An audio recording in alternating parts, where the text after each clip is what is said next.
Today topic is techniques used in cell biology. Techniques तरीक़े use जो हम इस्तेमाल करते हैं इन सेल बायोलॉजी खुली हयातियात में, मतलब सेल बायोलॉजी के लिए हम जो जो तरीक़े इस्तेमाल करते हैं सेल के स्ट्रक्चर को पढ़ने के लिए, उसके ऑर्गेनल्स के बारे में पढ़ने के लिए, उसे हम सेल बायोलॉजी कहते हैं।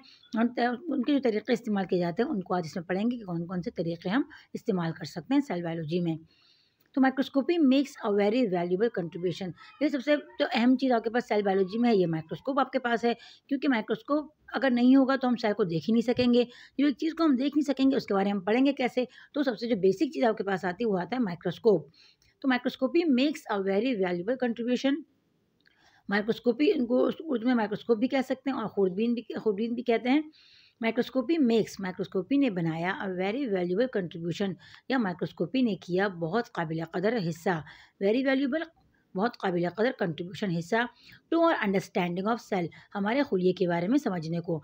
मतलब जो सबसे अहम किरदार अदा किया है सेल को समझने के लिए वो इस माइक्रोस्कोप ने अंजाम दिया है, क्योंकि अब तक माइक्रोस्कोप डिस्कवर नहीं हुआ था, किसी को भी सेल के बारे में मालूमात नहीं थी। लेकिन जब माइक्रोस्कोप डिस्कवर हुआ तो उसके बाद फिर सेल डिस्कवर हुआ था।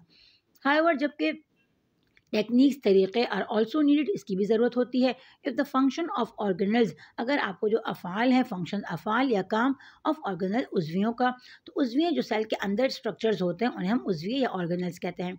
Are not to be studied, हम नहीं आर टू बी स्टडीड, उसका हम मुताला करते हैं। देखिए अब आपके पास माइक्रोस्कोप तो आ गया, लेकिन अब सेल बायोलॉजी में आपके पास बहुत ज़्यादा सेल के स्ट्रक्चर्स आ जाते हैं, बहुत ऑर्गेनल्स आ जाते हैं, जैसे माइटोकॉन्ड्रिया हो गया, राइबोसोम्स हो गए, इस तरह गोल्गी ऑपरेटस हो गया, न्यूक्लियस हो गया। तो अब हर एक ऑर्गेनल्स को पढ़ने के लिए और इसके फंक्शन को सही तौर पर समझने के लिए आपको एक तरीक़े की ज़रूरत है। अब सपोज़ आपके पास एक मशीन है लेकिन आपको चलाने का तरीक़ा नहीं आता, तो आप उसके साथ सही प्रॉपर्ली काम नहीं कर सकते। तो इस तरह आपके पास सेल बायोलॉजी में भी आपको टेक्निक्स की ज़रूरत होती है कि आप बेहतरीन तौर पर सेल की स्टडी कर सको।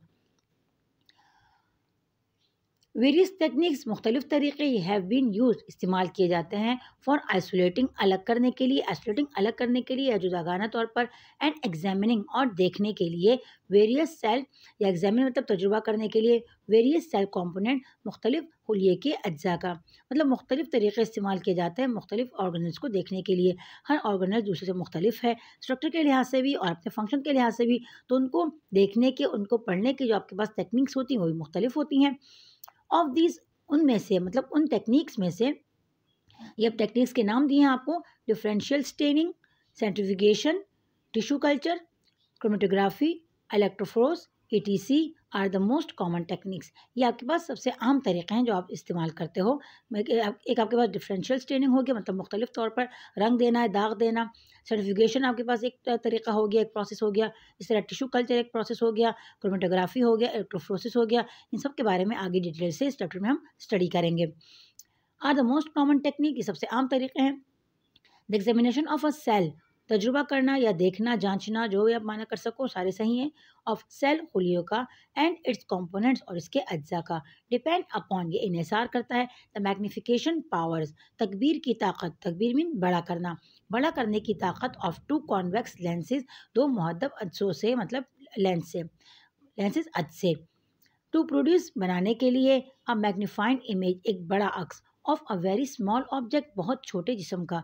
मतलब आपके पास मुख्तलिफ तरीक़े तो हैं, लेकिन इसके साथ साथ आपको मैग्नीफिकेशन पावर भी इसकी बढ़ानी पड़ेगी, क्योंकि आपको पता है सेल बहुत ज़्यादा छोटा है, उसको आप नेकेड आई से नहीं देख सकते, लेकिन फिर आपको उसको सही तौर पर देखने के लिए भी एक बेहतरीन माइक्रोस्कोप की ज़रूरत है कि वो आपको बड़ा भी करके दिखाए और उसको अलग अलग करके भी आपको सही तौर पर दिखाया जा सके।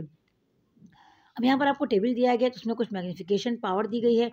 तो मैग्नीफिकेशन ऑफ द माइक्रोस्कोप, अब आपको पता है स्टूडेंट्स, आपके पास जो माइक्रोस्कोप है उसमें दो लेंसेज होते हैं, एक ऑब्जेक्टिव लेंस और एक आईपीस लेंस। आईपीस लेंस वो होता है जिससे हम ऊपर आंख लगा कर देखते हैं। ऑब्जेक्टिव लेंस वो होता है जो कि स्पीशीज या नमूने के ऊपर आपके पास जो लेंस होते हैं माइक्रोस्कोप में, उसे ऑब्जेक्टिव लेंस कहते हैं। अब यहाँ पर एक्स लिखा हुआ स्टूडेंट्स, तो एक्स का मतलब पावर, मतलब इतने गुना पावर। अब अगर